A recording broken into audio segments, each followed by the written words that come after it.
Hey folks, Andrew here. It's been a minute since I went full off the cuff video, and we all know how those can be truly hit or miss.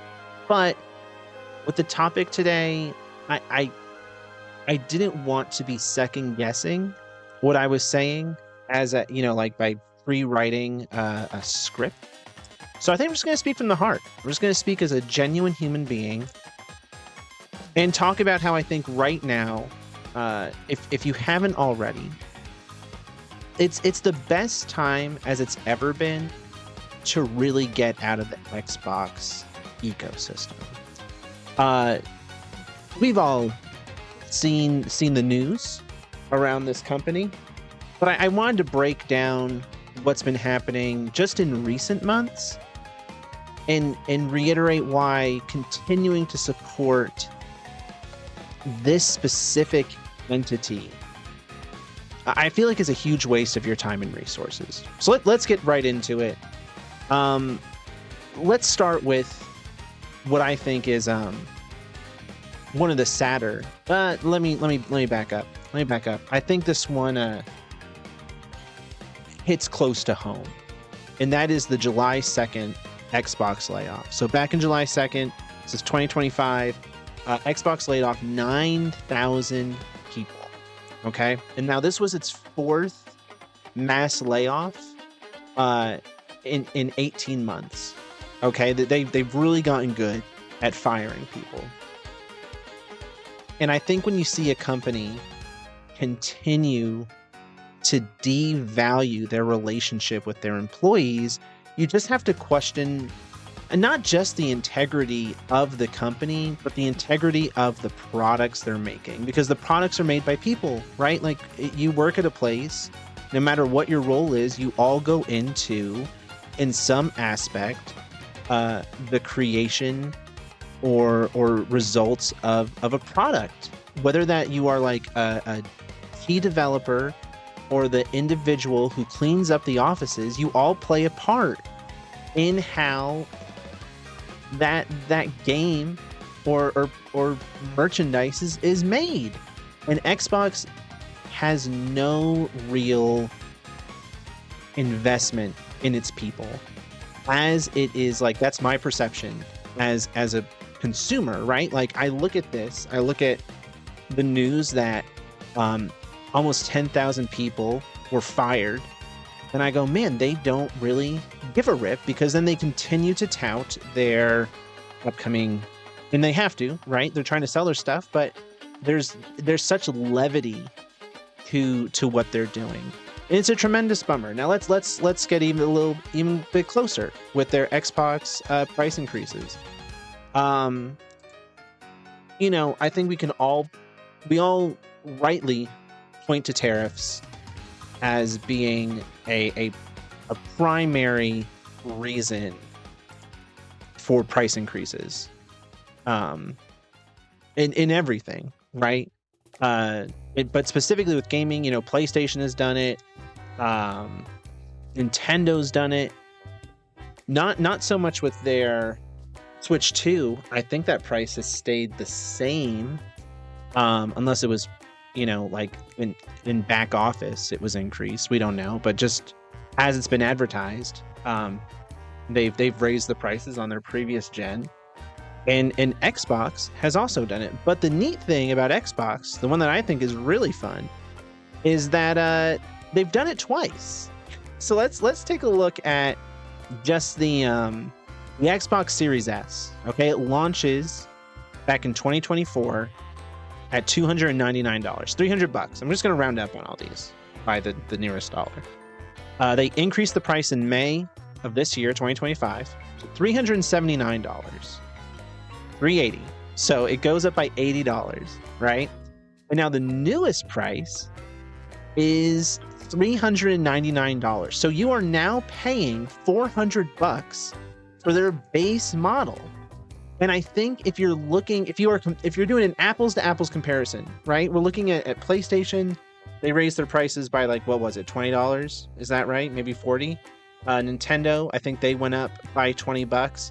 Xbox raising their price by $100, and it's just I don't even think it is a matter of they want to make more money off of these individual consoles. I think, in a sense, they are discouraging you from buying these consoles because their big push is, well, you don't. Everything is an Xbox, right?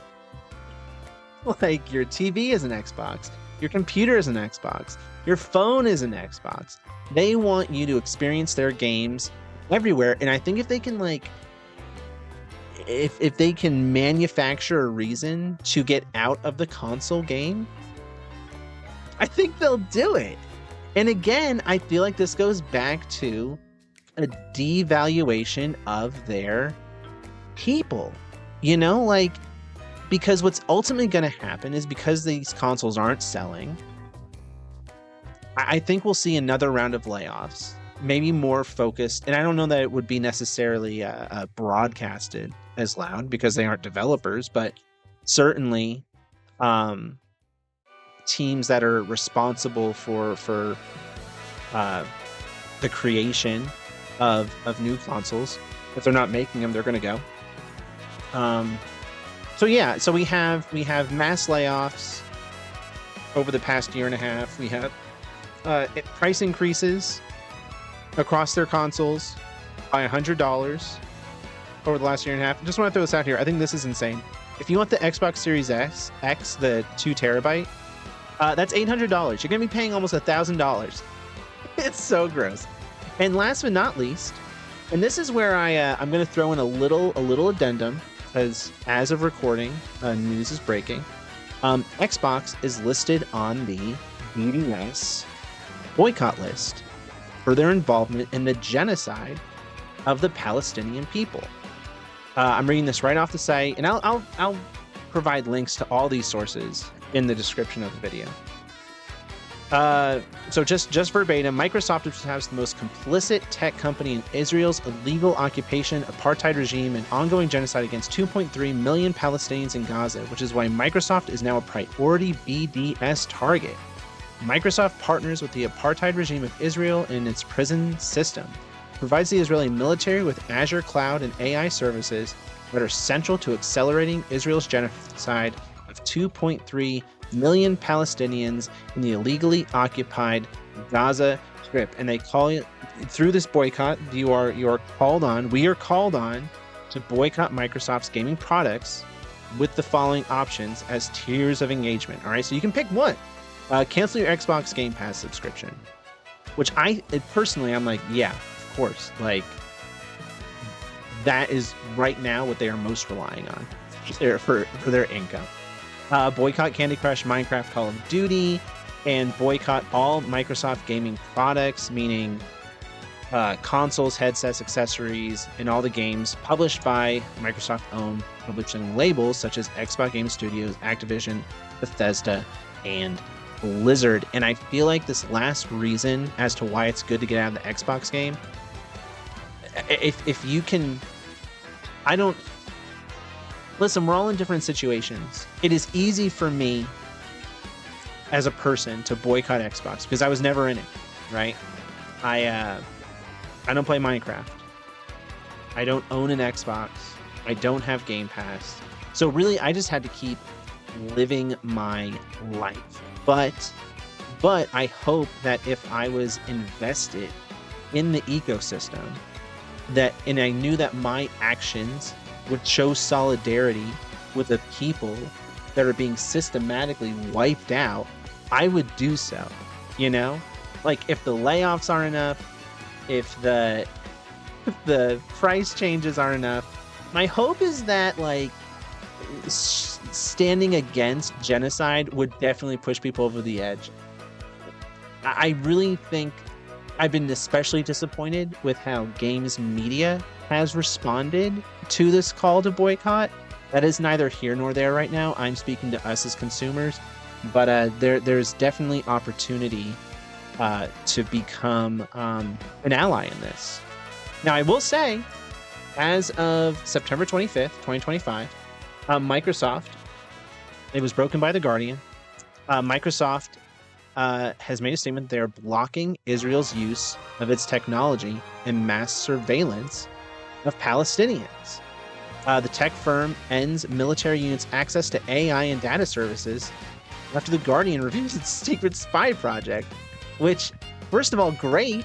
I'm really interested to see how BDS, if they update their stance on boycotting Xbox. But it is encouraging to know that actions can have results. I think that's cool. So I just want to throw that in there at the end. But yeah, so if you are in Xbox and you are seeing the regular price increases, you're seeing a company that has just the utmost contempt for the people they employ, and they have no qualms with assisting in the genocide of entire people, I think now's a great time to get out of Xbox. And you might call me a Nintendo fanboy. Of course, I think you'd be right. But get a Steam Deck. Get a PlayStation 5. Get a gaming PC. The Xbox price is going to go up in October. I think it's a great time to trade in and invest in another console.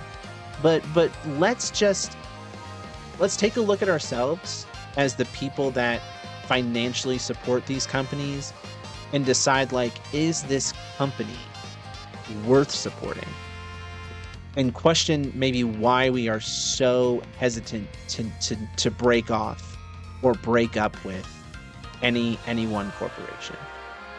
This has just been a topic that's been weighing on me for a while. Hopefully this was even a little bit cohesive. As I said, I'll post all the sources for my reasoning in the description of the video. If you made it to the end, first of all, congratulations. I can't believe it. But if you can, any engagement at this point is much appreciated. If you can, leave a like, comment, ring-a-ding-a-ling the bell, whatever. Appreciate your time. My name's Andrew Bolkar with Upstairs Downstairs Game Talk, and I will talk to you next time. Bye-bye.